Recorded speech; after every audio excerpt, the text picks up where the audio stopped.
What's up, everybody? Welcome back to the Ones Ready podcast. Peaches just asked me to take over this intro and this ad read because he said he was going to F up the guest name. You guys know that I have a history of this, so we'll see how it goes. So today we had a great one. We sat down with Danny Caballero from Security Halt, the podcast, the project, the mental health advocate that he is. So he's a former Green Beret from 7th Group that had a lot of mental health problems, and he found a way to get community in some very non-standard ways, right? So we dug into mental health, how to help your teammates out, and everything that Security Halt is doing. So that's a great hour of content that we laid down. Sorry, Trent wasn't here, but he's off doing whatever Trent does. So go over to onesready.com, check out everything we have there. Specifically, check out 18 Alpha Fitness. Coach Edge can get you everything that you need physically to prepare to get ready for whatever it is that you're doing in life. So it's not just preparation for the pipeline, and it's any pipeline, by the way. So Army, Navy, Air Force, Marines, Coast Guard, first responder. Does not matter what you're trying to do. Kev can get you there. And even if you're in, he's got a bunch of clients right now that are actually active duty dudes. We all have our ebbs and flows. We all have our injuries. We all have those staff gigs that kind of keep you away from the gym like you're supposed to. It's a reality of the life, right? But Kevin can get you back to tip-top shape. So go check him out, 18 Alpha Fitness, over on Instagram, 18alphafitness.com. Use the code ONEREADY at checkout. That'll get you a 100% personalized app-based fitness program where Kevin can interact with you daily. I personally already went through I think it was like 16 weeks worth of the Kettlebell for BJJ program. Unbelievable. I am a fan. I am a paying member. I paid Kevin for that one. So in your face, everybody that thinks we get stuff for free. But man, Kevin crushed it for me. It was great. I felt great by the end of it, even at my somewhat old age. So go check out Kevin over at 18 Alpha Fitness and get anything that you need to prepare for the pipeline. And again, use our code ONEREADY at checkout. Jared, how'd you feel about this episode? Oh, dude, it was great. And you know, we've hit quite a few episodes on mental health, and this one was really good, especially because he's somebody from our community. He is, has been blown up. He has been in firefights. He has treated his buddies who have lived, treated his buddies who have died. So it's an important one, and I'm pretty stoked about it, and I'm glad we ended up getting connected. So. Yeah, Danny's awesome. Hope you guys enjoy this one. Again, go check out 18 Alpha Fitness. Go over to onesready.com. You can find everything that you need to get yourself going. But again, hope you enjoy this podcast with Dale and Security Halt. Hey, everybody. Welcome back to the Ones Ready podcast. We've got Danny Caballero from Security Halt podcast. And, good 10, 15 seconds before this, I'm just practicing saying it. That's why I wanted to go ahead and say it right off the bat. And then I'm in the clear, and I could just call you Denny from here on out. That's right. So, dude, appreciate you joining us, man. Dude, thank you for having me, guys. This is awesome. Yeah, man. Dude. So we got linked up from some mutual friends and that kind of stuff. So, but we've kind of been lurking in the background, seeing kind of the not creeper status or anything like that. Just kind of, low key lurking. But man, you're doing some great stuff out there. So it's something that we wanted to not just highlight from our end, but like it's just cool to link up. We've talked about it before. Is man, as a community, as a veteran community, whether it's retired, separated, active duty, we have got to do the best we possibly can to bring each other up instead of hating on each other, which is very easy to do. Like it's easier to throw shade at people. It's fun. First of all, it is fun. It's way easier. Yeah. Don't get me wrong. I'm here for it. Right. And it's hilarious. It's amazing. But, I can tear you down and at the same time, bring you back up with me too. Right. So, man, I appreciate you joining us. Why don't you give us a little bit of background on yourself? Yeah, man. Thank you so much. Name's Denny. I am a retired Green Beret. I retired here at a 7th Group in Florida.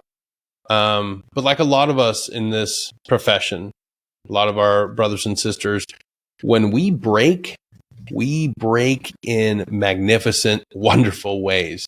I equate it to that NASCAR or performance car that's just doing laps, right? It is going and going and going. Things are falling apart, but the mechanisms are still held together by centrifugal force and, a good faith and will. And it's just going. But the moment it pits, the moment you actually take a break, you're not able to get that car back up. And that's what happened to me in 2019, coming back from my last combat trip. Injuries and mental health issues, everything was just too much. Definitely the last straw on my back, and I broke down. I had to get a lot of help. And we're not talking just a visit to the doctor or maybe just going to one clinic. It was all hands on deck. Let's save Denny. And through that journey of multiple years, I realized that A, it's time to hang it up. And B, I have to figure out how to keep myself together. And through all that work, I was able to finally start recovering and healing. And I found one thing that a lot of people weren't talking about, and that was mindfulness. There was a lot of things like there's always an injectable, there's always a pill, there's always the neck surgery. But what happens when you try everything?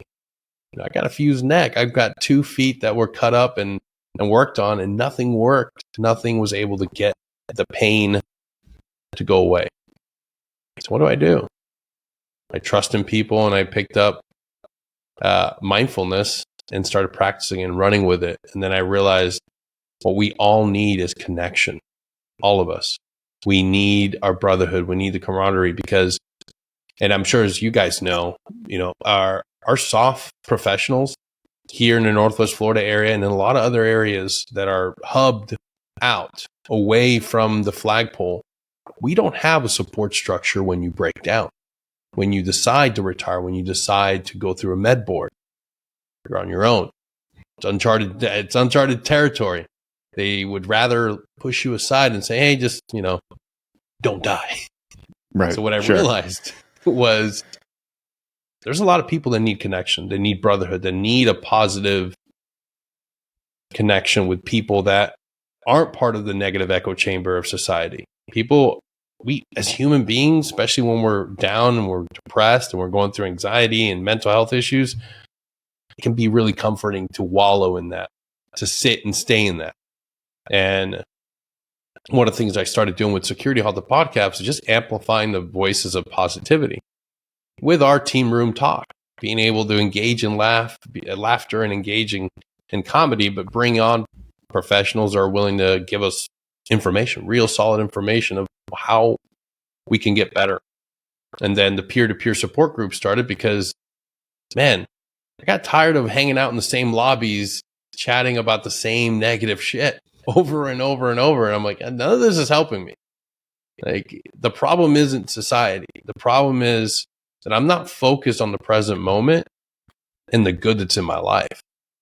My family, my wife, my actual friends, the tangible people are right there sitting here talking about the negative shit over and over. I mean, you know what?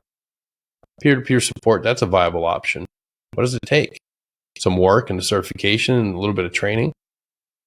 So yeah, I started a peer-to-peer support with one other friend, and we were doing it first in person.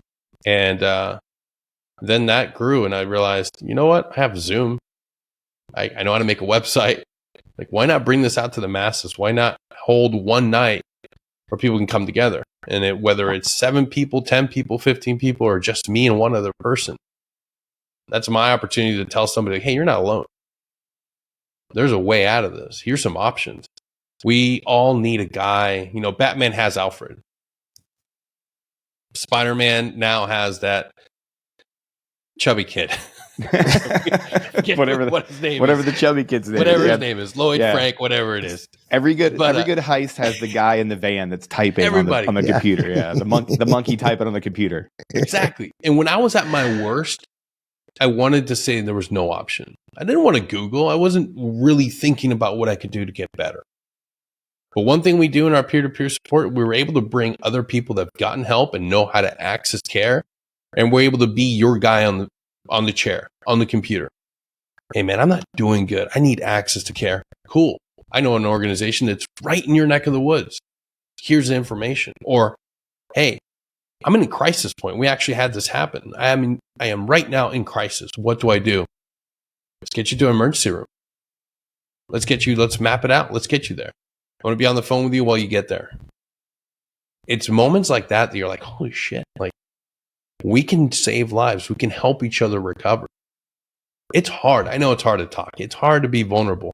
But that's the greatest strength that I discovered. Being willing and able to share my story and say, like, hey, this is where I was and this is where I'm at now. I'm not all these things. I don't identify with all the things I've overcome. Yeah, it takes constant work and it takes being disciplined. We know discipline. That's our fucking bread and butter, man. Like that, we know how to be disciplined and motivated. So once we know what it's like to be living a better life and stick with it, we can bring that to somebody else and say like, hey, I was right there with you. I know it's hard right now, but it won't always be hard. And we don't really engage with that anymore. We're leaving it. We're outsourcing our mental health issues to a system that is depleted of providers. There's not a lot of caregivers out there. There aren't. Right now, in our area right now, Northwest Florida, if you call TRICARE to get a provider, you're looking at maybe a 30 to 45-minute phone call to try to get you with somebody that is within network. And maybe you'll find one provider that can take you on as a client. So we need more people that are willing to engage in what I call it, and it's not my trademark, it's something that I grew up with in 82nd. We called it LGOPS, little group of paratroopers. If your friend's in trouble, help him stay afloat. Check in on him. Get him to your military care provider on base, or if he's already a transition veteran, help him find a resource, help him connect with BetterHelp, help him connect with other resources. That's what we need, an all-hands approach, because we're a connective tissue. We can get you into one of our peer-to-peer support groups, talking, understanding like, wow, like Denny's positive, Ryan's positive, David over here, he's positive, he's been through the same things. If he can do it, I can do it too. And you might not get a provider that next day, but like, oh man, I got an appointment for next week. Fuck yeah, cheer you on, help you stay positive. Then you get your first appointment. Then you start making real goals and you start working through with that therapist, and that therapist connects you to a psychiatrist. So you get access to care. And before you know it, you're not crawling, you're walking, and then you're running. And then you can try all different modalities. So yeah. And I've noticed like, obviously it's a lot easier to, for lack of better words, wallow in your own self-pity or wallow. Like it is easier to stay in that rut that, I can't climb out of it. It's tough. Well, because people, like you say that, and the first thing that people want to do is, what do? They're like, man, I'm sorry, dude, that sucks. I hope you find a way out of it. And that becomes you are not doing anything. You are saying these things. There's no action. There's no verb in that entire sentence. What you're saying is a feeling. Other people validate that feeling, and that's where it ends. And then you don't have to do the work to get better. They don't have to do the work to help you get better. And then everybody just goes on their merry way. You're like, oh, problem solved. He's having a bad time. All right, bro, I'll check in. I'll throw you a text tomorrow and see how you're feeling. That ain't it, homie. That's not how you get better. Yeah. And it's that, and we all did it. And I look back to the times that I did it as well. As men, we are not trained to be emotional intelligent. That's not a course that we go through in our military pipeline. Neither is learning how to be vulnerable and talking about things. We're like, yep. I think all of us learn to be, regardless of where you come from, background, ethnicity, we all learn to be really good Irish Catholics. Yep, I'm good. Good. Take it. Yep, I'm fine. Broken leg, it'll heal. It's fine. No, fine. it's totally great. Yeah. No matter where you go in the military, you're trained to be an Irish Catholic. And that's crazy until you meet one or two doctors that say, hey, it's okay to talk about this stuff, or you read Brene Brown's books, and you read a lot of these books that say, like, a lot of the cultures that we strive to emulate, the men within those tribes, within those cultures, they talked about their stuff because it was a shared burden. It wasn't just a warrior's burden. It was the entire tribe's burden. Offload that rucksack. You're carrying how many trips worth of trauma on your back? No. Be free of that shit. We all do a lot of shit that is horrible and painful and traumatic. And if we think we can just ball it up and keep on smiling and keep on trucking, I'm here to tell you it's not a matter of if, it's a matter of when. And you owe it to yourself. You owe it to yourself to get help, to be willing to say, like, I'm feeling like this right now, but it's not going to be this way forever. Yeah, there's a lot of, and I've noticed it recently, right? And I'm here for it because I really enjoy it and I can relate to it. But I've noticed a lot of memes recently of, and they're positive memes, right? In terms of the way of Like there was one with Shia LaBeouf where he's in the movie theater and it's watching old videos of him and his buddies, and then you realize like you'll never have those experiences again. Or there was another one that was going around, and it was the dude walking into his dorm room, or maybe it was like a dorm room or something like that. He walks in, and he's the only one that's still active duty. All the rest have either, passed away, separated, or retired. Yeah. And it's just like this real quiet. And there's not a word spoken in the reel, but it is powerful nonetheless. Yeah. There was the one that got me was there was one that, a guy running to catch a train, and it was like, me going back in time to take deployment pics with the boys. Dude, you know how many pictures I have of myself on deployment that are not like on a plaque that wasn't like a team pic? Like none. Yeah. People are like, oh, whatever. I don't know. This is going to come as a shock to every listener in our audience and every single person that knows me, but I actually don't like being in pictures. I don't like being the guy that is in the picture. I'm almost always the guy taking the picture.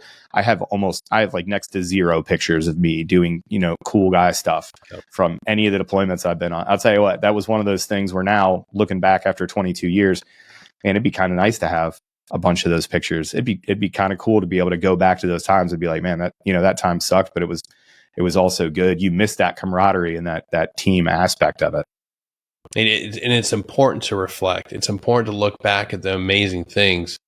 Like, it doesn't escape me.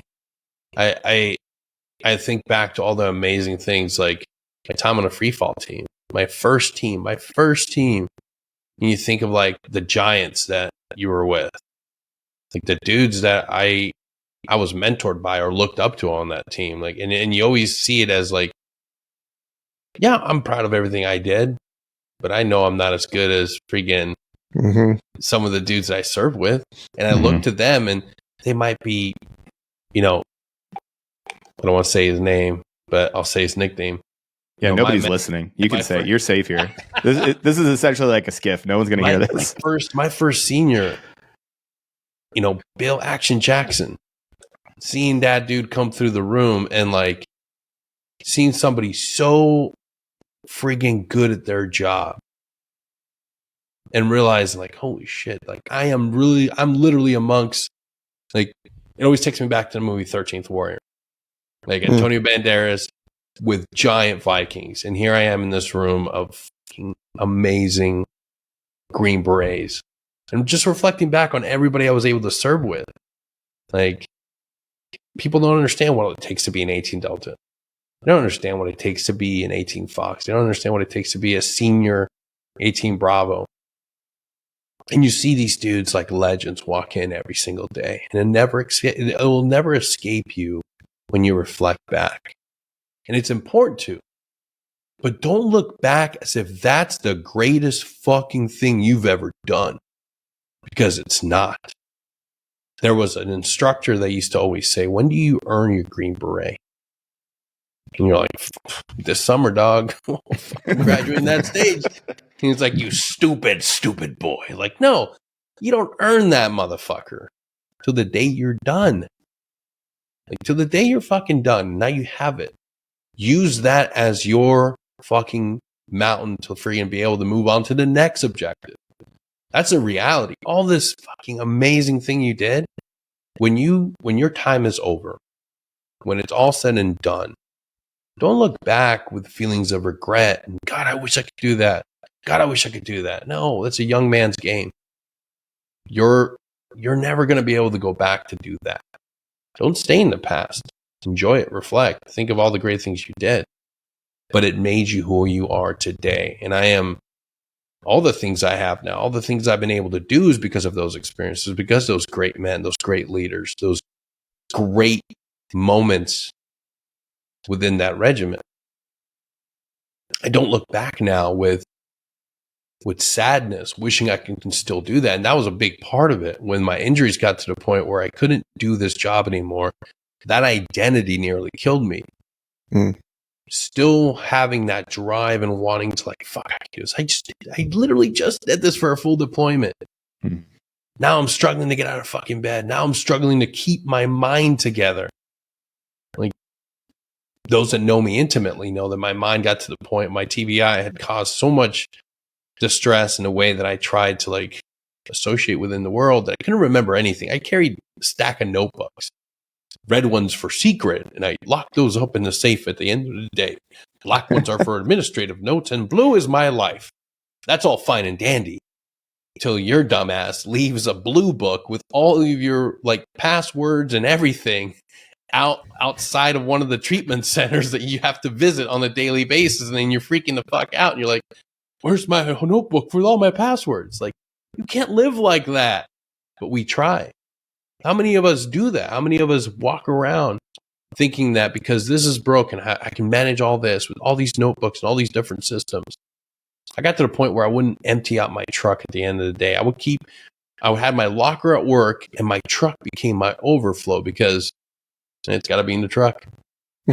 So, like, if it's not in my work locker, then it's got to be in the truck. I look like a homeless vagabond just searching for random shit in my truck every single day, and that was normal to me. That was normal. The real question, though, is you were seventh group. That had to be a Toyota Tacoma, was it not? No, it wasn't. A GMC 2500 Denali. Oh, okay, fine. I was going to give you an okay if it was a Raptor, like if you had a real souped up Raptor, but I'll accept it. Well, man, Dirty Max all the way, man. Hey, man. Roll cow. Roll Tide. I don't know why we went to Auburn there, but I know. Or to Alabama. Hey, War Eagle. Every summer down here. Every summer. It just feels right. It's all you hear. War Eagle, Roll Tide. War Eagle, Roll Tide. Roll Tide. I love that they have like 9 different things. It's a completely different aside. I'm so glad that college football is back. You said it kind of like opening up though, and I really want to kind of focus in on it because you're talking about it right now. The military structure as a whole treats you as a teammate, right? The whole point of basic training is to break you down as an individual and then to put you into a team, into a fire team, into a squad, into a platoon, into the larger elements, into troops, and so on and so forth. We do the same thing in SOF. You go in as an individual assessed and selected, but you're assessed and selected on your teamwork. You're always part of a team. But the problem that we have and the breakdown that I see is that you're on a team until you're hurt. And then the first thing that they do, and you set it on your med board process, is you're like, yep, okay, well, hey man, that sucks, but the train's got to drive on. So you handle your mental stuff, and they think they're doing you a service, and they think they're doing you the bro deal of like, yeah, cool, man. No, you're free. You don't even come into work if you don't need to. You just handle what you need to handle. You go talk to the docs. You do whatever. Well, that's the worst thing for you, right? That's the 100%. Greatest thing that I see about your project. And I'll turn it over to you here in a second to kind of expound on it. But the other thing that I love that you do is that the thing that does not work for SOF operators, and I will tell you from experience, going into therapy one time a week and having some doctor ask me to talk about the worst parts of my life and just live it over and over and over and over again, that's bitching. That's complaining. That's whining. That's not me doing things better. That does not work for me. I can't speak for everybody else, but I had to find a lot of different solutions for my own issues, that I work through every day as people work through every day. But it does not work for me to go sit down in somebody's office and complain. That does not feel good. What does actually help me is when I sit down with some of my friends and I, bitch about this stuff. And then they look at me and they go, okay, tight. No, that's valid. Okay, so what are we doing about it? Like, let's get you on the team here and let's move forward as a team. And when I look at what you're doing as part of Security Halt, that's exactly what it sounds like. A Security Halt is what? Something happens, everybody takes a knee, everybody takes inventory of what's going on. And then you're like, okay, Security Halt over, we're going to move out now. Yeah. It seems like the military complex, the health complex that we're working with, especially in mental health, is 180 out from that. Did you have those same reflections? It feels like you did, and that's why you wanted to have a different look. But I just want to hear your thoughts on that, because as I heard you talking, I'm like, yeah, the therapy thing does not work for me. Complaining to somebody does not work for me. When I complain to Peaches, you know what he does? He's like, oh, that's cool. Like when I told him I got really sick, you know what he told me? Take a knee, face out, drink water, pull security. I was like, tight, dude. Thanks. Thanks, Peaches. No, but you know what? That actually has a purpose. Yeah. As opposed to somebody going, oh, you're sick. Oh, that sucks. Yeah. It doesn't do anything. It doesn't help. But can you kind of dive into that peer-to-peer sort of thing that you're doing? Because I'll tell you what, it's intuitive. It's I knew that I was wearing a mask. Like I knew that I was having to go into work, be a warrant officer, be the chief of the team, and lie and tell guys, I'm good. Yep. But anytime my guys needed help, it was, let's get you wherever we need to do. Let's find. Let's work through this problem. What works for you? Where can we get you? Easy when it's somebody else, huh? Yeah. I quickly learned how to get guys to the right treatment centers, how to refer guys to right providers that they needed. And then I wasn't doing it for myself. Then I saw exactly what you were talking about. When guys were going through med board, it was go away, take care of your things. You're a pariah. You're going to spread this sickness amongst the organization. You're broken, having mental breakdowns. I can't have you here. Go somewhere else. Where do they go? Where? To the bar. I saw that. Exactly. So when I started coming up with this idea, we started looking for places to meet. I went to 7th Group's chaplain. The group chaplain said, hey, can we have a space to meet within the church here on post, on base? And I was met with a no. And what's up, chaps? Come on, baby. Yeah, that was the thing. And shout out to my older battalion chaplain, because that guy was awesome. I'm pretty sure that group chaplain's probably gone by now. And this is by no means trying to throw that guy under the bus. And every provider's different. Every chaplain's different. This one turned out to be a bad one. When we explained what we were trying to do, it was pretty much like, well, I'm the chaplain. You should be coming to me. And it's like, well, you don't understand. People don't necessarily may not trust you, may not want to engage with you. It's not about one solution to the problem. It's about being able to have brotherhood, camaraderie, being positive, being able to say like, hey, this is what works for me. This is what's working for him. How can we get you somewhere? What do you need? What are things that you'd like to explore? But it wasn't reciprocated. That it wasn't something that was that they were wanting. So we, of all places, ended up doing it at first at the Alcoholics Anonymous house at Fort Walton Beach. Because guess what? Drug abuse and alcohol go right in hand with mental health. Yeah. So a lot of the guys that were there, even older veterans that were there for their meeting, were willing to stay after and sit down with some current veterans and some current active duty service members and share their experience. And that's when I was like, oh shit, light bulb moment. Like this is helpful. This is getting real world information from somebody that's already been there, that's already struggled with addiction. And it's not about sitting down and trying to give somebody one option. Like talk therapy doesn't always work for people. Just because it works for me doesn't mean it's going to work for you. I had a lot of shit to go through. And I needed a safe. The first place that I was able to sit down, actually like make real progress, was going to an inpatient center. And that's why I advocate for them. Because having one day a week to go in and peel off that bandage and talk about losing brothers, being blown up, or every other thing that our soft professionals experience in just one rotation. You got guys that have been blown out of vehicles 1 year, go right back to Afghanistan, get blown up again, lose an arm, lose a leg. And you want them to go once a week, dig all that out, pack it back up, leave. In my experience, from what I have been able to recover from, that does a lot of harm. But when you go to a treatment center, when you're willing to talk to other people and realize like, okay, this is not scary. This doesn't label me a crazy person. It doesn't label me anything else. This is me willing to go into the unknown. This is me willing to be brave and courageous enough to go into something I've never done, to go into a treatment program so that I can unpack and be able to go through it. I was able to experience a lot of healing just from that 5 months stint.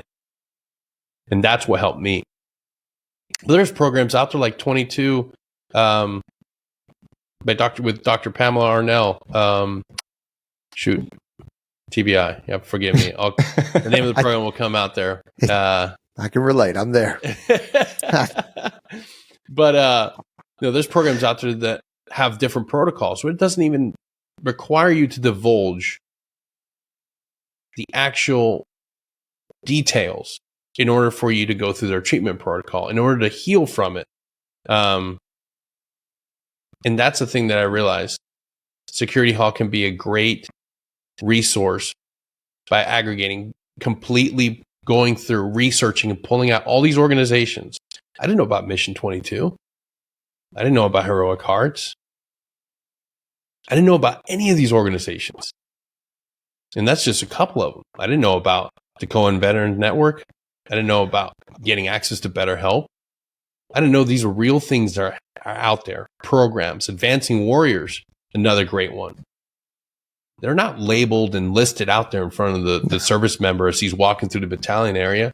Yet these organizations do nothing but serve either the soft professional and their families, veterans, first responders. So that's why I realized, like, no, we need to have educated, and we need to be educated and have a place where we can go to that says, like, hey, check these out, check these resources. Right. Like, and that was a powerful thing that we don't have. We get pushed off to the side and say, just survive. But it doesn't come with a list and a place to meet on a weekly basis, on a daily basis.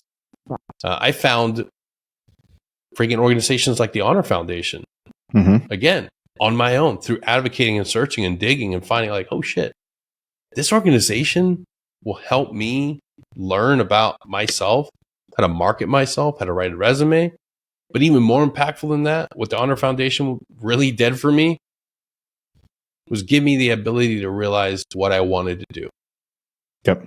Because a lot of transition programs out there will tell you what you need to do. You need to go to sales. You're a Green Beret. Just use that. Just talk about that. Just walk up to somebody, tell them you've been blown up, shot off a bunch of bad guys. Just lead with that. Commission, it'll be easy. Keep what you kill. 30%, boom, you're in. Forget about it, huh? Forget about it. Yeah, we big shout out to Special Operations Transition Foundation. That's another great one out there that is that helps folks transition. So Peaches and I have some experience with those folks. The thing about talk therapy, and it's just so ironic, right? Like, let's talk about what PTSD is. It's exposure to a traumatic event, at which point you don't get to process it. Then you have to move on in some sort of quick manner, and it causes you problems later down the road. I just described a talk therapy session. You're expected to unpack this box of terrible things. You go through trauma for 60 to 90 minutes, and then it's done, and then you leave. Like, comparatively, like, that's why we've seen the huge uptick through GWAT, because you could be in a firefight and 72 hours later, you're having a Guinness in Shannon Airport on the way home. Yep. You know what That's I mean? so like, true. That shit happens. Like, we've had missions that lasted right up into the end, guys that were, we would take incoming the night before you leave. There's an incoming attack where you're treating patients. Like, we did that in Bagram. One of the last rocket attacks was, no kidding, the night before we left, and we're treating people that got hit by this incoming, and then we left the next day. Like, that's crazy, and it wasn't just operators. Like, our support folks were out there as well, because, we needed their help. Like, to ask a personnelist to respond to a mass casualty incident and then just fly home, that's ridiculous, right? Life That's changing. why it is. Yeah. And if you look at World War II, why there was like a very low incidence of PTSD, it's because you had 2 weeks on a ship with your brothers to decompress and transition back into the world and talk about those things and, really process it and solidify those events. And, when you talk about talk therapy the way that it is now, and I think that's why it's so important, Denny, that you're talking about all these other things, like all these other tools in the toolbox, is because talk therapy is essentially making a PTSD incident every single week, to the point where I would dread it. Like, it got to a point where I would go into my, thank goodness that I found, a couple people that I trust, Laura, Claire, what's up? I love you. But like, a couple people that I trust that didn't make me do that, didn't make me go in and talk about these things that are immensely painful. And then 90 minutes later, they're like, okay, cool. we're going to talk about it next week. It got like, it would be crappy for a day afterwards and a day before. So I was taking 3 days out of my week, really being shitty. Yeah. And it just didn't work. And I went for a long time before I found something that actually worked for me. And to be like, no shade to those other people. I distinctly remember the first guy that I went to talk to about this. And I was like, I got done. He was just like, tell me kind of what you're having a problem with. And I told him, and this civilian dude that had no idea, like he worked with other people before, he goes, oh, wow, man, that sucks. I was like, bro, you're a therapist. It was like the scene in what is it, Office Space, where he's Office like, Space, Dean's got hot dog. That's your life? Boy, that's like, oh man, that sucks. Messed up. Yeah, that's messed up, dude. I was just like, hey, bro, can you any tools here? Anything? He's like, oh no, we're gonna have to unpack that next week. That doesn't work, man. Like it doesn't. It might work for some people, and I won't take that away from them. And there are some really good people out there that do talk therapy, but Heroic Hearts having these peer-to-peer stuff. Our friend Jarek Fry over at Veteran Bushido Brotherhood and Sam at REORG Charity, they both use Brazilian Jiu-Jitsu to get everybody together. And it's not about the sport. It's not about the actual act of jiu-jitsu. It's about showing up and doing something hard with your friends. And in between rolls, you can be like, you know what? This week sucked, dude.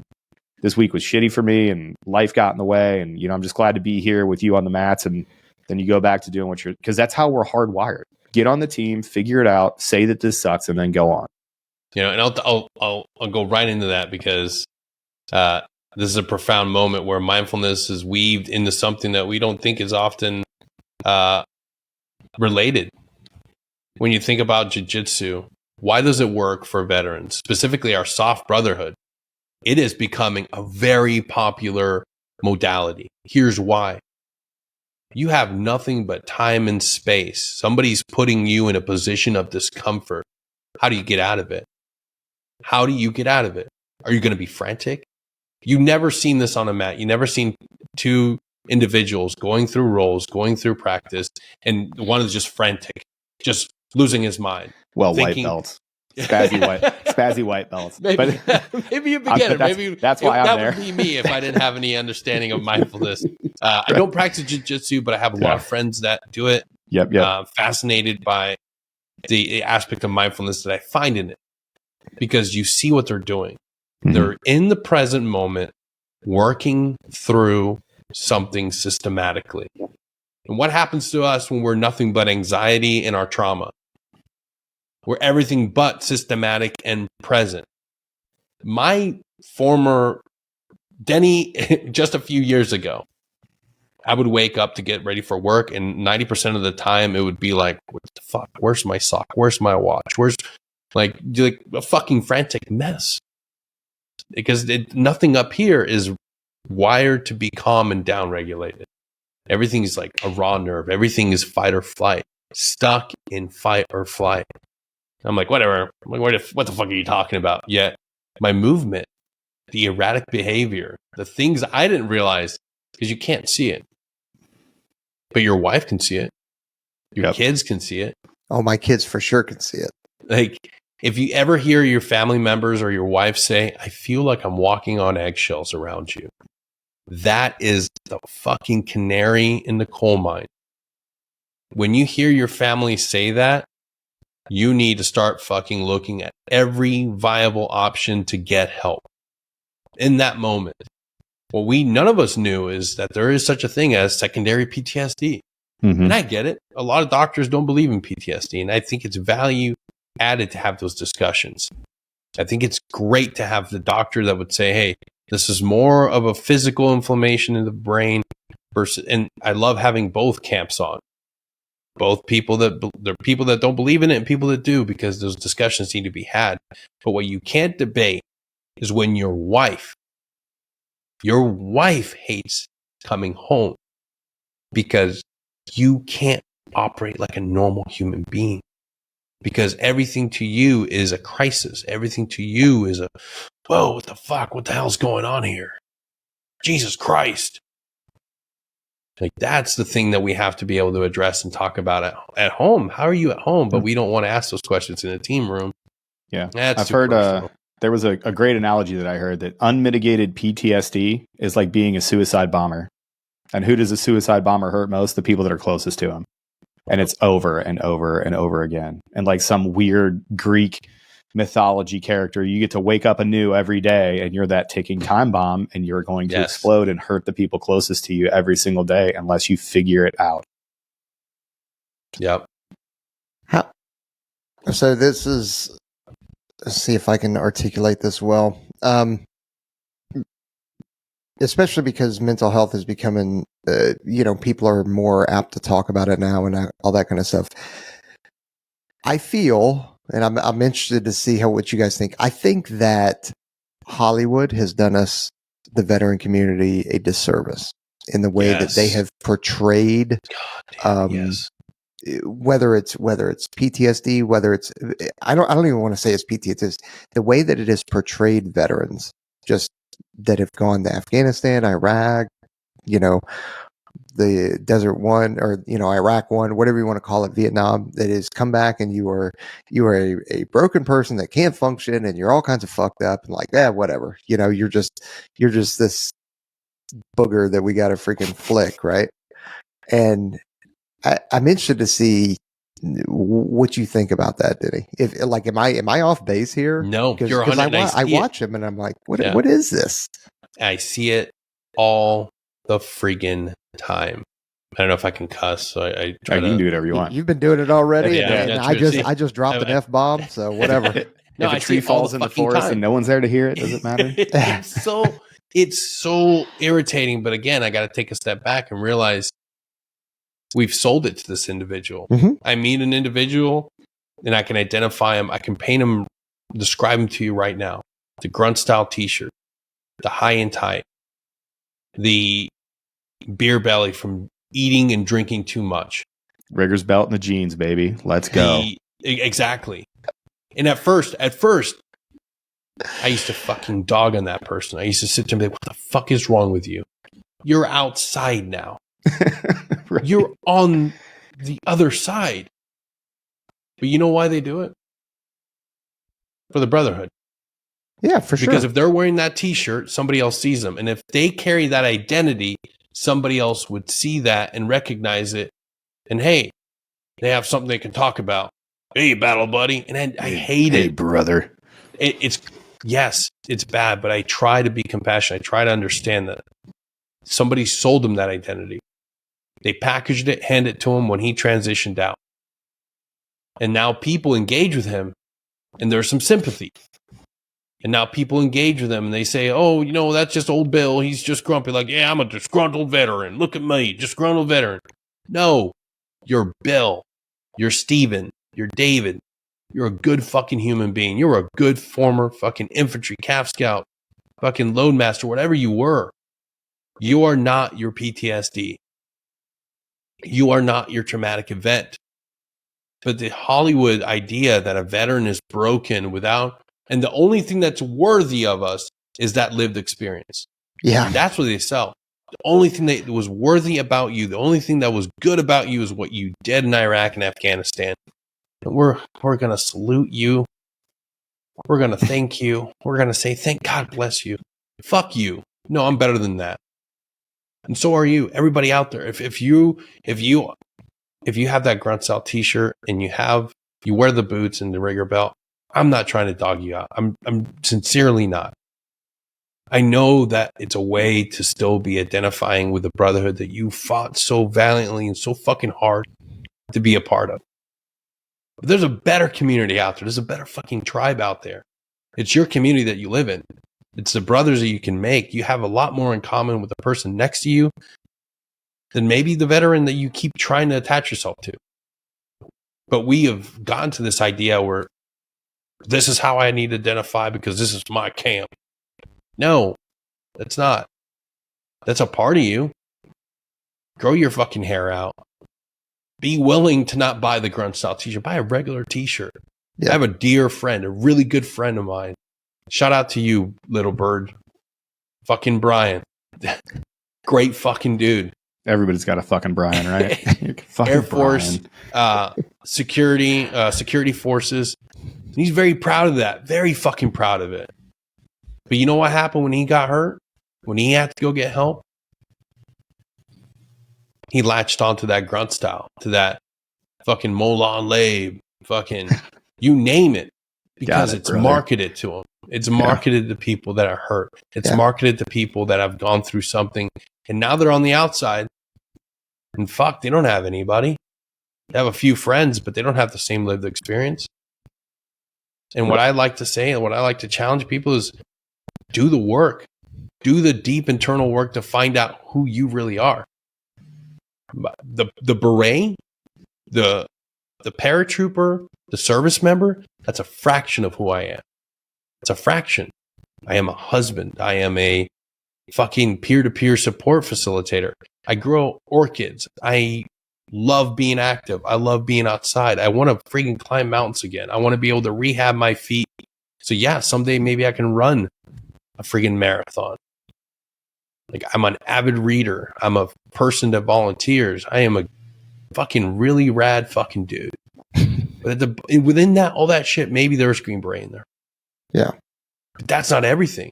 And I'll be damned if somebody tells me, well, you were a Green Beret. So maybe what you should do is you should start a defense company or start a tactical arms. I'm not that guy. It can be really lucrative to think that you have to do that. There are better shooters out there than me.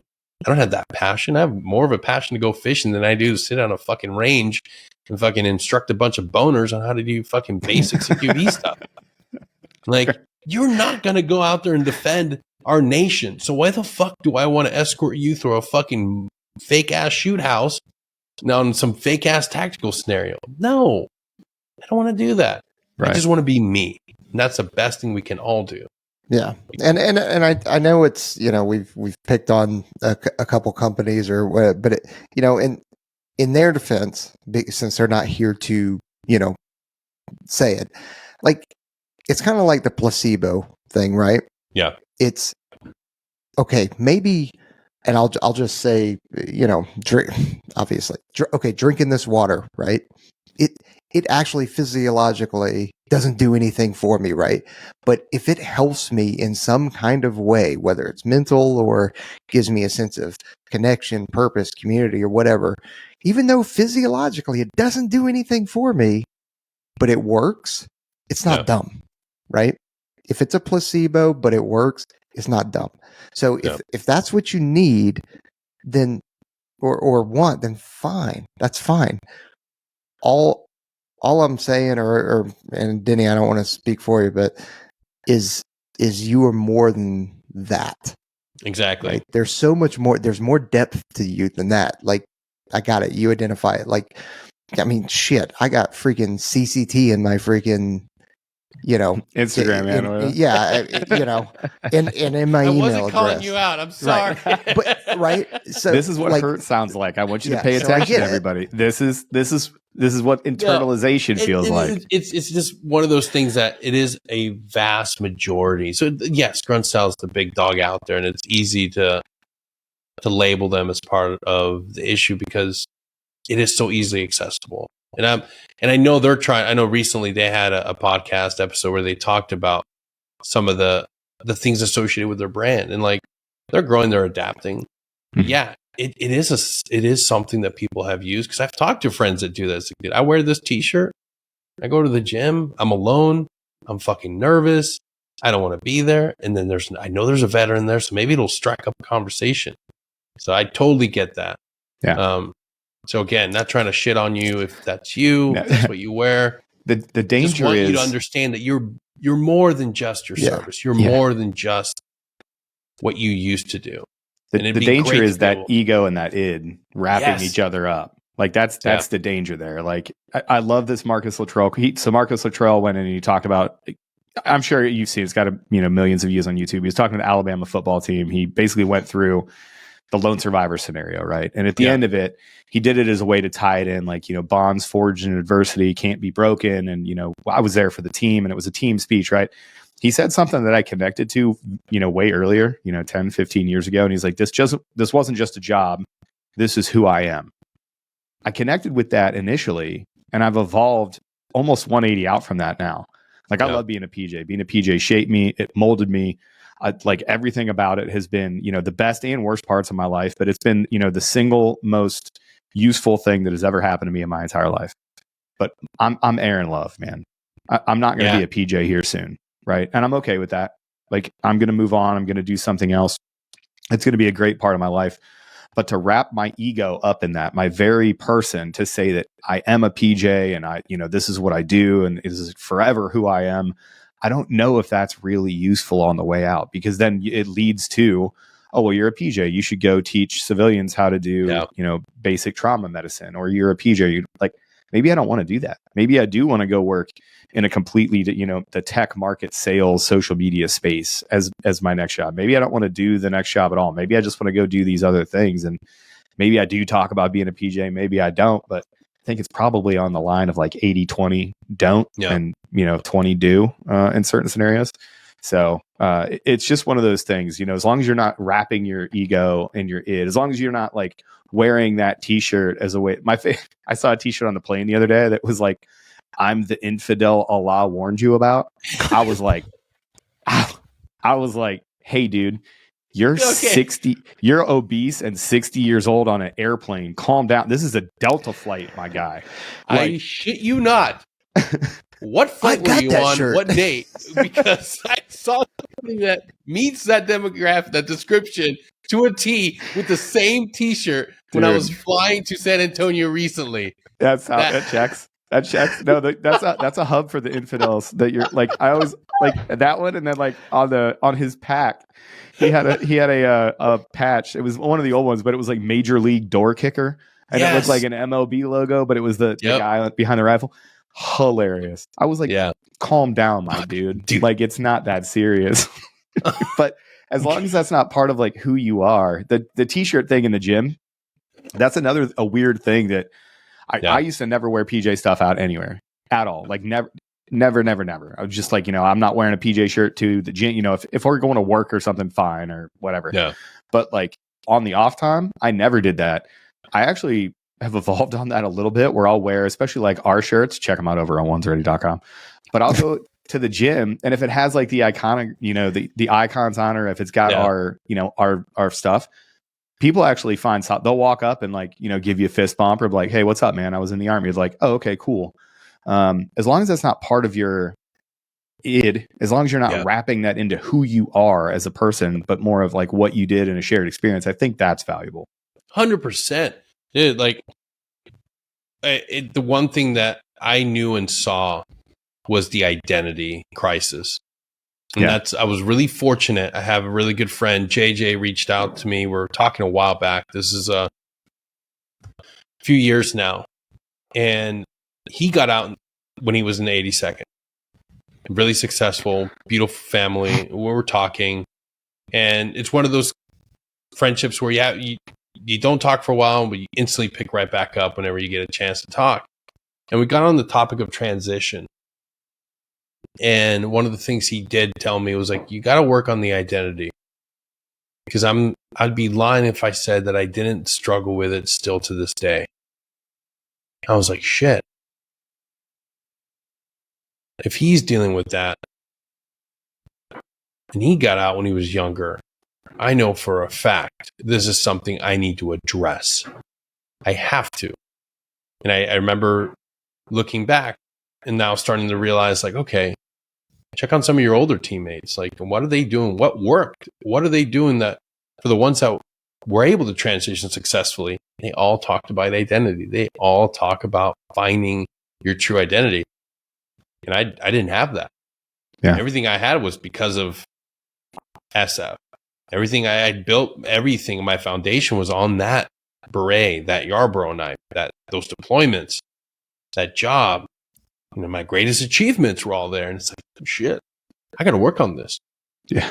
Yeah. Like, and when you start doing the work, when you start trying to learn who you are, because I had to strip it all down. I had to go all the way down to like bare bones and like, why did I even join?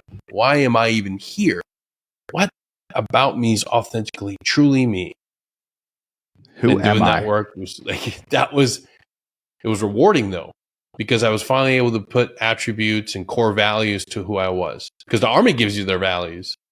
The Army gives you its attributes. Yeah. The Army gives all that stuff to you. And then you're sitting there and I imagine myself transitioning and like, okay, here's the values. Here's my attributes. What are my civilian values? What am I supposed to carry? Like, where's my list of core values that I'm supposed to assimilate to? Jared, exactly.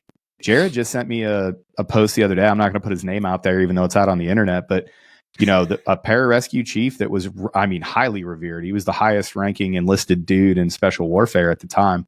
He was telling a story on a different podcast where he got out and within 3 years he was living in a tent down by the river because he just did not have that purpose. Like his ego and his id was so wrapped up into, you know, this job is who I am. Well, if you take that job away, you know, through retirement, through injury, through, you know, just moving on to the next thing, you got a lot of questions to answer and you have to do the work. It can't be this thing where you're like, okay, well, cool. I'm just going to put it in a box and move on. Like that's a big thing. You have to do the work. Yeah. And it can be extremely rewarding. I never read for my own personal desires. Always read everything for work. And when I started doing the work for figuring out who I am, being able to peel that multi-layered person all the way down to the basics, I'm like, why did I choose SF? Why did I choose being a soldier? What's the hero's journey? A lot of people take it for granted because, you know, higher education, public figures, you know, you have Jordan Peterson talking eloquently about all these things. And it's one thing to hear it from somebody like him who's very articulate, very smart, very passionate.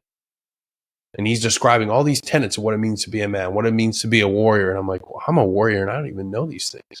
Right. I'm the man in the arena and I don't even know this stuff. So how do I get it? You go to the source. You don't read the book that was written by the guy that digested it and then wrote about it again. You go out there and you find the beginnings. You read the epics of Gilgamesh. You sit down and you read the Western mythos that develop that concept of what it means to be a freaking hero, what it means to be a service member, what it means to be a warrior. And I sat there just reading. I'm like, okay, now I have some basis understanding as to why this was so appealing to me. That's cool. Now I know why it resonated with me, because I'm a caregiver, I'm a nurturer, I'm a provider, I'm someone that wants to be a defender. Okay. Holy shit. Now I know who I am. Now I know who Denny really is. I want to help others. I want to help protect others. I want to give back and give people hope that you can make it through something. And I look back in my history, my own little timeline of all the moments where I felt really good about being a leader. It was always moments where a paratrooper or somebody that was in charge of said, you know what, man, it's our cab. Like, you kept us going. Or like, chief, man, like, man, fuck, thanks for keeping it going, man. Like, and I realized it's all about being there for development of others, being able to give back and take care of other people. I'm like, okay, that's who I am. That's who I am at a core. And that wasn't because the Army was instilling that. That was always within me. But being able to identify that, that's the deep work we got to do. That's the shit that's going to make sure that when you transition, when you get out of the military, you don't end up working at a fucking goddamn French toast factory. You don't end up working at a fucking cheese French toast. Huh? Wait, is there a French toast factory that I'm missing? Because I need it's to a be viable there. industry, Hey, Aaron. It's a viable industry. It is blowing up. French toast is so popular. I knew that Peaches was going to key in on that too, because he is a fat kid. He is hard as woodpecker lips packed into a 5'3" frame, but he loves him some French toast. Yes, Remember the French toast sticks on deployment? Wow. Imagine right now, there is a soft veteran on that conveyor line, like just struggling with angst of not knowing who they are, just inspecting packages of French toast. He's just desperately trying to make the French toast sticks crispy, like that one time in Helmand Province when they were the best. See, and that's what happens when you don't connect the dots and figure out who you are. Jeez. Well, let's talk about connection then. Yeah. Tell us where we can find Security Halt. So we're everywhere, but I primarily it's one of those things where Facebook, it just sucks. Let's be honest. Facebook it's sucks. Terrible. I have a page there, but really, I'm connecting with me. It's simple: Instagram, LinkedIn, or Twitter. I mostly put all of my efforts on Instagram and LinkedIn because that's where guys are looking at for information as they're transitioning, because everybody says, hey, get on LinkedIn. And in Instagram, you get your biggest bang for your buck. So Security Halt Podcast on on Instagram, and then Denny Caballero on LinkedIn, or Security Halt Podcast is our business page on LinkedIn. So, but is that the only project you're working on, or do you got other stuff in the fire? Because I imagine somebody like you's kind of got hands everywhere. I do. I've you once you find your passion, you're eager to like tackle as much as you can with it. So one of my earliest mentors that taught me about mindfulness, Dr. Megan Vaughn, we reconnected after she got done with working at in a professional clinical setting and wanted to develop something in regards to bringing mindfulness to soft, conventional military, even first responders and civilians. And I was able to take her program and dissect it and be able to translate it into how us grunts talk. So Integrative Performance Labs is our joint venture. It's mindfulness for anybody that's struggling with either performance-based issues or mental health issues and wants an alternative to doing the conventional way of seeking help. Now, with that being said, it's not going to be for everybody, but I understand that. But I think that mindfulness is something that doesn't cost a lot of money up front. It doesn't require technical intervention, and it's backed by a lot of science and years of performance metrics. Like mindfulness is something that's really growing within the performance athletes. It's growing within our soft community. It's growing within civilians. A lot of corporate figures put it within their like the corporate training programs and HR departments, which is awesome. And you realize why? It's because it's able to help with burnout. So if a corporation in the civilian world is dealing with burnout and they're going through mindfulness, this is something that our military community needs to embrace. And we sort of started doing it. We started having military, the big army bought into it, but it's not taught at the right levels. You have like this resilience master program, which is like all the eights go to this, like, okay, here's some tips on mindfulness. That's not mindfulness. You're not learning it from a real practitioner. You're not getting a real program. And show up in the conference room. I got a 1 hour PowerPoint on mindfulness that I'm required to give to you. Here's the talking points they gave to me. Thank you, Master Sergeant. Moving on. What are we talking about? Exactly. What are we doing, guys? Is this the best we can do? Oh, so if you're interested in performance-based mindfulness and you want to learn more, hit me up at denny@iperformancelabs.com. We have an amazing presentation that we'll sit down and we'll talk about. But as a professional coach myself, that is something that I lean on heavily because it worked for me. So if you're struggling and want to learn more about mindfulness too, hit me up at denny.caballero. That's DENY.CABALLERO at securitylhalt.com. And you can sit down and talk about how mindfulness can help you.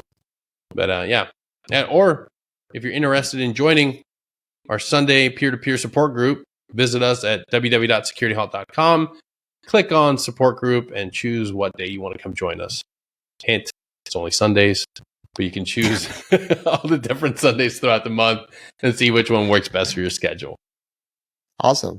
Well, Denny, we appreciate you joining us, and thanks for putting all that data out there for folks that need to connect and are interested in all the things you're doing. And for me and Aaron and Trent, who couldn't make it, like, really appreciate you, everything that you're doing for the community and the folks that will come in the future, and keep it up, because that shit's important, and we need folks like you out there giving it. Absolutely. Thank you, guys. And remember, we don't get through this alone. That's a big thing that I always like to hammer. It's like our tagline. We get through this together, because you didn't make it through the worst deployments by yourself. Nobody did. You don't make it through a firefight by yourself.